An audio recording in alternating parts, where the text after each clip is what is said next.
નમસ્તે બાળમિત્રો, નમસ્તે જિજ્ઞાબેન. નમસ્તે બાળમિત્રો, નમસ્તે ધારાબેન. જિજ્ઞાબેન, આજે બાળમિત્રોને આપણે થોડાક હસાવી દઈએ તો? અરે વાહ ધારાબેન, તો મજા પડી જશે અને આપણા બાળમિત્રોને પણ મજા પડી જશે. તો સાંભળજો હો અને થઈ જાઓ તૈયાર હસવા માટે. ગ્રાહક દુકાનદારને કે મેં મારા મનિયાને તમારે ત્યાં 1 કિલો મીઠાઈ લેવા મોકલ્યો તો એનું વજન કર્યું ને તો ફક્ત 800 ગ્રામ જ નીકળ્યું. તમારા ત્રાજવા ખોટા છે કે છોકરાઓને છેતરો છો? એટલે દુકાનદારે કહ્યું કે મારા ત્રાજવા અને હું અમે બંને સાચા છીએ. મારી સલાહ છે કે તમે તમારા મનિયાનું વજન કરી જુઓ. બોલો. તો ધારાબેન, એવી જ રીતે એક ગ્રાહક દુકાનદાર પાસે ગયા તો દુકાનદારને કહે કે કોપરેલ છે? તો દુકાનદારે કહ્યું નથી. તો ગ્રાહકે કહ્યું અચ્છા, એમ કરો 1 કિલો વોશિંગ પાવડર આપો ને. તો દુકાનદાર કહે એ તો ગઈકાલે જ ખલાસ થઈ ગયો.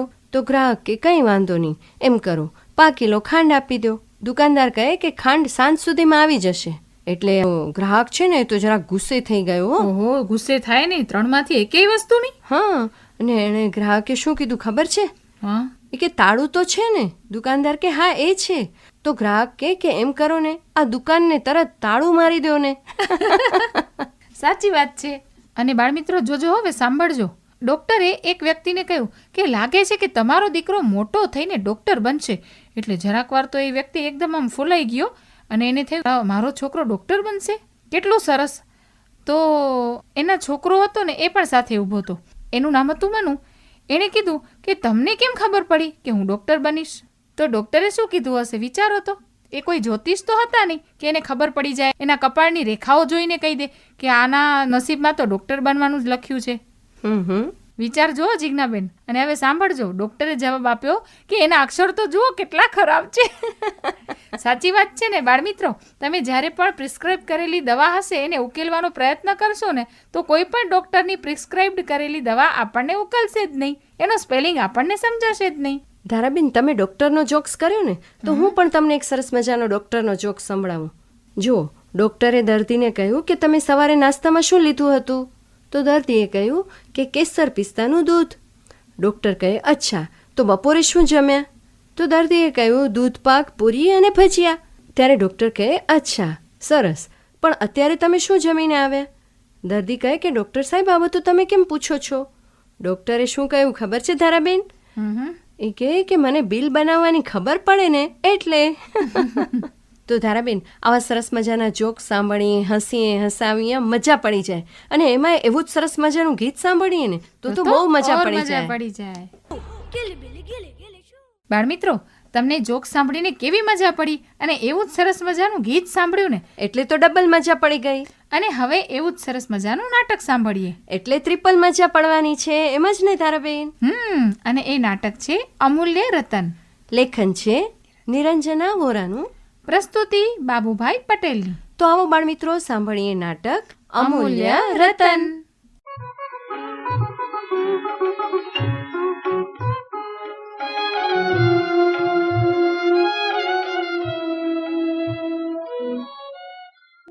ભોજ રાજા દિવસે દિવસે કાલિદાસને જ વધારે મહત્વ આપતા જાય છે.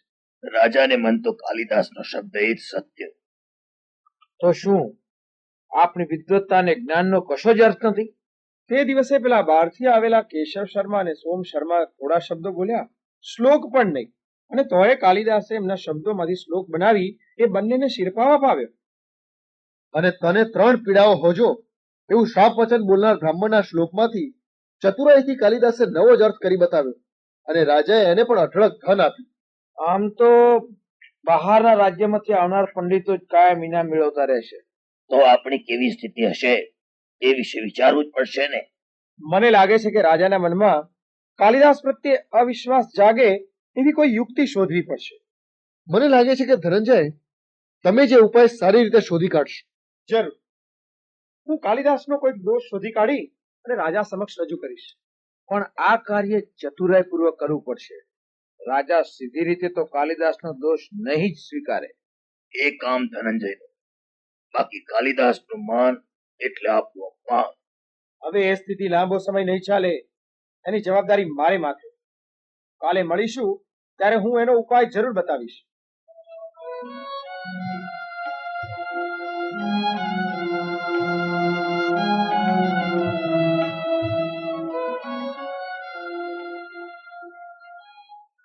શબ્દો સો માકે ભારવીમાં શતગય અસંખ્ય કાલિદાસ કાવ્ય ધનંજય ન એક છે.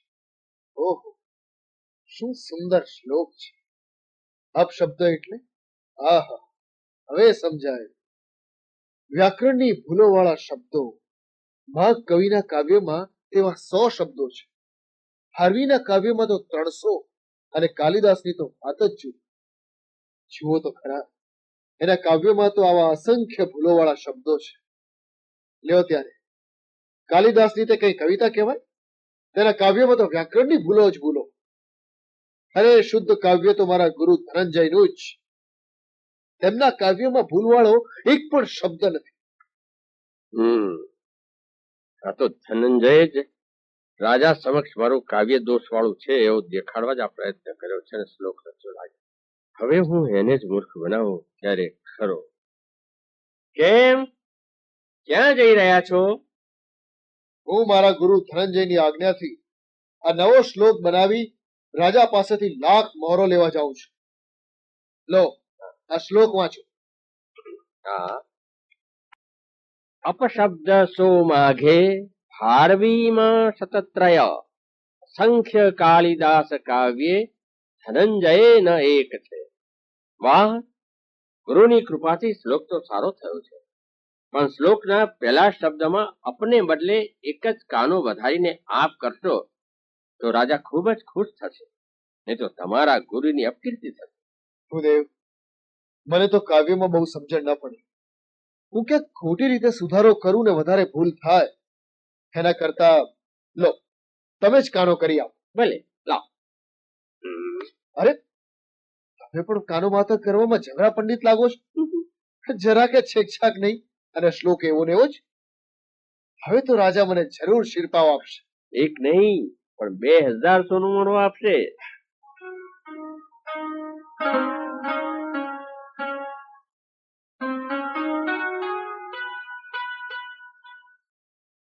મહારાજને ઘણી ખમ્મા. ભૂદેવ, કેમ આવવું થયું? મહારાજ, આપના દરબારમાં જ્ઞાનની કદર થાય છે એમ જાણીને સરસ્વતીના પ્રસાદ રૂપે આ શ્લોક લખીને લાવ્યો છું. તમારો શ્લોક વાંચી તો સંભળાવો. અપશબ્દ સો માઘે ભારવીમાં શતત્રય અસંખ્ય કાલિદાસ કાવ્યે ધનંજય ન એક છે. આપ શબ્દનો અર્થ તો પાણી થાય ને? એમ જ હશે મહારાજ. કવિબાણ, તમે આ શ્લોકનો અર્થ કહો તો. માઘના કાવ્યમાં આપ એટલે જેનો અર્થ પાણી થાય છે તેવા 100 શબ્દો છે. ભારવીના કાવ્યમાં 300 છે. કાલિદાસના કાવ્યમાં તો તેવા અસંખ્ય શબ્દો છે. અને ધનંજયના કાવ્યમાં આપ સિવાયના પાણીનો અર્થ બતાવે તેવા બીજો એક શબ્દ નથી. ભૂદેવ, તમારો શ્લોક તો આશ્ચર્ય પ્રમાણે એવો છે. તમે તો માઘ, ભારવી, કાલિદાસ બધાની કવિતાનું મૂલ્ય કર્યું છે. મારી સભાના પંડિતોની કવિતા વિશે તે સાચું જ વર્ણન કર્યું છે. એટલે હું તને 2000 સોના મોહરનો શિરભાવ આપું છું. પ્રધાનજી, આ બ્રાહ્મણને 2000 સોના મોહરો આપો. જી હજુ. મહારાજ, લો ભૂદેવ, હા તમારો શિરપાવ. મહારાજ, તમારું સર્વ રીતે કલ્યાણ થાય. કાલિદાસ, તમારા કાવ્યની પ્રતિષ્ઠા તો હવે ચારે દિશામાં ફેલાઈ ગઈ છે. આ સામાન્ય બ્રાહ્મણે સમજી ને કે સમજ્યા વગર પણ તમારી કવિતા વિશેની સાચી જ હકીકત જણાવી છે.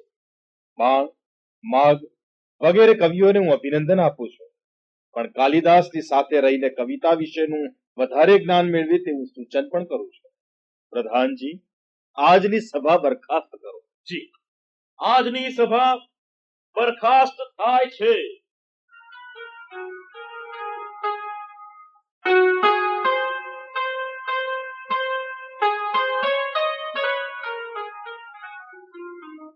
કાલિદાસ, મને લાગે છે કે મારા રાજ્યમાં બધા લોકો પ્રમાણિક અને નીતિમાન હશે. હું પ્રજાના કલ્યાણ માટે હંમેશા સારા કાર્ય કરું છું. રાજાજી, કાગડા તો બધે જ કાળા હોય છે. આટલા બધા લોકોમાં કોઈક તો દુષ્ટ કાર્યો કરનારું હોય જ. હું એ વાત માની શકતો નથી. પ્રજાને કોઈ જાતનો દુઃખ ન પડે તેની હું કાળજી રાખું છું. પછી શા માટે કોઈએ ખરાબ કામ કરવા પડે? રાજાજી, માણસનો સ્વભાવ જ વિચિત્ર હોય છે. એમ કરો, આપણે રાત્રે નગર ચર્ચા જોવા જઈએ. તમે તમારી નજરે સાચી પરિસ્થિતિ જોજો. ભલે, તો એમ કરીશું. રાત્રે આપણે વેશ બદલીને જ સાથે જ નગરમાં ફરવા જઈશું. જરૂર.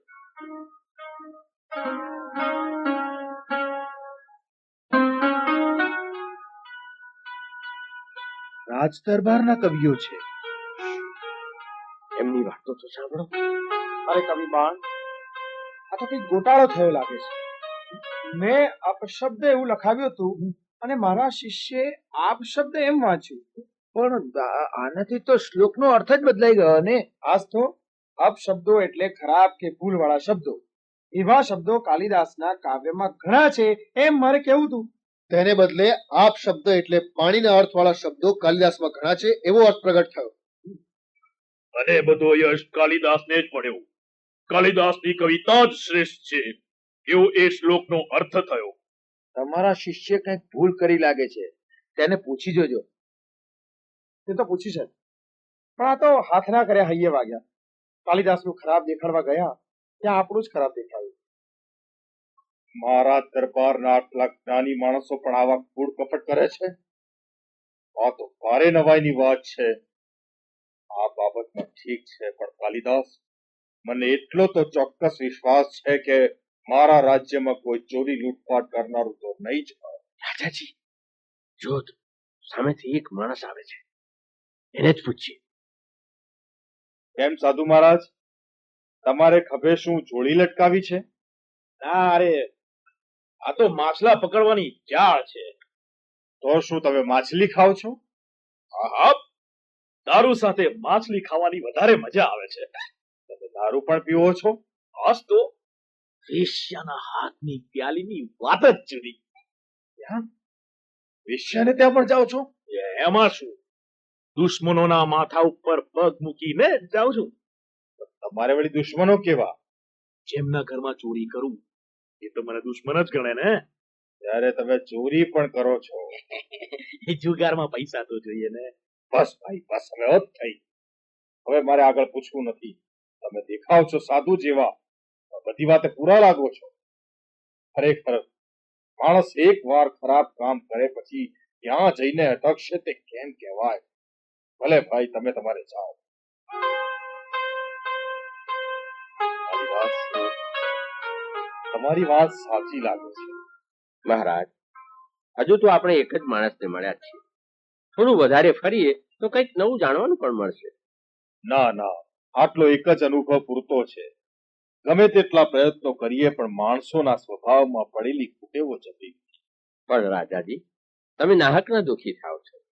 આટલા મોટા રાજ્યમાં થોડાક માણસો તો પાપ કર્મ કરનારા હોય જ. બાકી બીજા રાજ્યો કરતા આપણા રાજ્યની પ્રજા વધારે સુખી છે. એ માટે તો હું આટલા પ્રયત્નો કરું છું. જે રાજ્યમાં રાજા પોતે સદાચારી હોય અને પ્રજાનું હિત કરનારા હોય ત્યાં પ્રજા પણ સંસ્કારી હોય જ. પરંતુ રાજ્યની દરેક વ્યક્તિ સદાચારી હોય એ શક્ય નથી. કાલિદાસ, તમારી વાત સાચી છે. હું તમને ધન્યવાદ આપું છું. તમે ઉત્તમ કવિતા તો લખો છો, પણ સાથે સાથે દુનિયાદારીનું જ્ઞાન પણ તમારી પાસે છે. તમે ખરેખર મારા રાજ્યનું અમૂલ્ય રત્ન છો.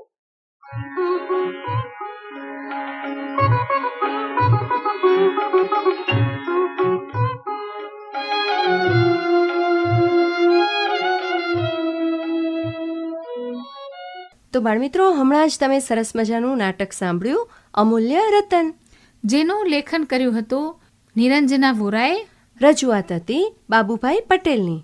તો ચાલો બાળ મિત્રો, આ સરસ મજાના નાટકની સાથે એવું જ સરસ મજાનું ગીત થઈ જાય. ધારાબેન, આપણે દર વખતે કાર્યક્રમમાં બાળમિત્રોને ઇજાન આપતા હોઈએ છીએ કે તમે આકાશવાણીના સ્ટુડિયો પર આવો અને તમારી પ્રસ્તુતિ કરો. તો એવા જ એક બાળમિત્ર આજે આપણા સ્ટુડિયો પર આવ્યા છે, વ્યોમ અધિકારી, કે જેઓ હંમેશા નિયમિત રીતે કિલ્લોલ કાર્યક્રમ સાંભળે છે અને તેમને પસંદ પણ કરે છે. અને એમાં જે અવનવી માહિતી આવે છે, વાર્તાલાપ આવે છે, ગીતો આવે છે, તે ખૂબ રસથી સાંભળે છે. અને આજે તેઓ પ્રસ્તુતિ કરવા માટે આપણા આકાશવાણીના સ્ટુડિયો પર પણ ઉપસ્થિત છે. નમસ્તે દોસ્તો, મારું નામ વ્યોમ નિકુંજ અધિકારી છે. હું રેનબો ઇન્ડિયા સ્કૂલ સેકન્ડ સ્ટાન્ડર્ડમાં ભણું છું. આજે હું તમને એક સરસ મજાની વાર્તા સંભળાવવાનો છું, જેનું નામ છે ના હું તો ગાઈશ. એ વાર્તા ગધેડા અને શિયાળની છે. એક ગધેડો હતો જેને ગાતા આવડતું નહીં, છતાં પણ એને ગાવાનો બહુ શોખ. બધા ના કે છતાં પણ ગધેડો તો એમ જ કહેતો, હું તો ગાઈશ ગાઈશ ને ગાઈશ. દિવસે ધોબીનું કામ કરતો. એ રોજ રાત્રે ફરે અને ચરે. એક રાત્રે એ ચરતો તો ત્યારે એને શિયાળ મળ્યું, જેના સાથે એની ભાઈબંધી થઈ ગઈ. પછી એ રોજ રાતના ફરે અને ચરે. એક દિવસે ગધેડાએ જોયું કે આજે તો મસ્ત વરસતી ચાંદની છે, આમાં તો મને ગાવાનો બહુ શોખ આવશે. એટલે એણે કીધું, હું તો ગાઉં છું. તો શિયાળે કીધું, તારામાં મગજ બગજ છે પણ કે નહીં? હમણાં ખેતરનો રખેવાળ આવશે ગુસ્સામાં લાકડી લઈને. તો એ તો ન માન્યો ગધેડો. તો એણે કીધું કે ઊભો રે, હું ખેતરની ઝાડની બાળે જઈને સાંભળું છું. તો ખેતરની બારે શિયાળ ચૂપચાપ હાલ્યો ગયો. એના પછી જ્યારે ગધેડો ગાતો હતો ત્યારે ચોકીદાર ઉઠી ગયો અને પછી એ લાકડી લઈને ગુસ્સેમાં આવ્યો. એણે પછી તાટિયા જોડી નાખ્યા અને હાથ પગ ભાંગી નાખ્યા. એવો માર્યો કે વાત નહીં. એના પછી જ્યારે એ બહાર નીકળ્યો ત્યારે શિયાળે કીધું, વાહ ગાવાના બાદશાહ વાહ, ખબર પડી ગઈ, ગીત ગાવાનું ઇનામ મળી ગયું ને. હું ના પાડતો તો એ તમે માન્યા નહીં ને. તો એ ગધેડા ભાઈ તો તે તો હોતી હોતી કરતા ગણસતા ઘરના રસ્તે ચાલવા લાગ્યા. આ વાર્તામાંથી એ બોધ મળે છે કે આપણા હકનું ન હોય એ ન લેવું અને ક્યારે ચોરી ન કરવી. જેસી ઘરની વૈસી ભરની. હવે હું તમને એક બાળગીત સંભળાવીશ. એકડે એક પાપડ શેક, પાપડ કાચો, દાખલો સાચો, બગડે બે, રામ નામ લે, રામ નામ કેવું, સુખ આપે એવું, ત્રગડે ત્રણ, રોટલી વણ, વાટકા ગણ, ઝટ ઝટ વણ, ચોગડે ચાર, કરજો વિચાર, કોઠીએ જાર, હિંમત ન હાર, પાછળે પાંચ, ચકલીની ચાંચ, ચકલી ઉડી, હોડી ડૂબી, છગડે છ, ભણવામાં ઢ એટલે ઢગલો, ધોળો ધબ બગલો, સાતડે સાત, સાચી કરો વાત, વાતે થાય વડા, ઘીના ભરો ગળા, આઠડે આઠ, વાંચજો પાઠ, પાઠ સાવ સહેલા, ઉઠજો વહેલા, નવડે નવ, માટલીમાં જવ, જવ ગયા સડી, દોષી ખૂબ રડી, એકડે મીંડે 10, હવે થયું બસ, ચૂટકી મૂડી જાગી, બસ ગઈ ભાગી. Thank you. અરે વાહ બાળ મિત્રો, આ તો વ્યોમભાઈએ આપણને 1 થી 10 નો પાડો એ શીખવાડી દીધો રમતમાં, અને એમાં કેટલી બધી સારી વાતોએ કરી દીધી. બાળમિત્રો, આજના કાર્યક્રમમાં તો તમે આમ ડબલ ત્રબલ ધમાકાવાળી મજા કરી હશે, કેમ કે સરસ મજાના જોક સાંભળ્યા, નાટક સાંભળ્યું, અમૂલ્ય રતન અને સરસ મજાનું સરઘસ જોવા જઈએ ને એવું સરસ મજાનું ગીત પણ સાંભળ્યું, અને નાના એવા બાળમિત્ર વ્યોમ અધિકારીની પ્રસ્તુતિ સાંભળી. તો મજા પડી ગઈ ને આજના કાર્યક્રમમાં? તો આવી જ મોજ મજા મસ્તી અને ધમાચકડી સાથે ફરી મળીશું આપના માનીતા કાર્યક્રમ કિલ્લોલમાં, આકાશવાણીના ભુજ કેન્દ્ર પર. તો ત્યાં સુધી આવજો બાળમિત્રો. આવજો ધારાબેન. આવજો બાળ મિત્રો. આવજો જિજ્ઞાબેન.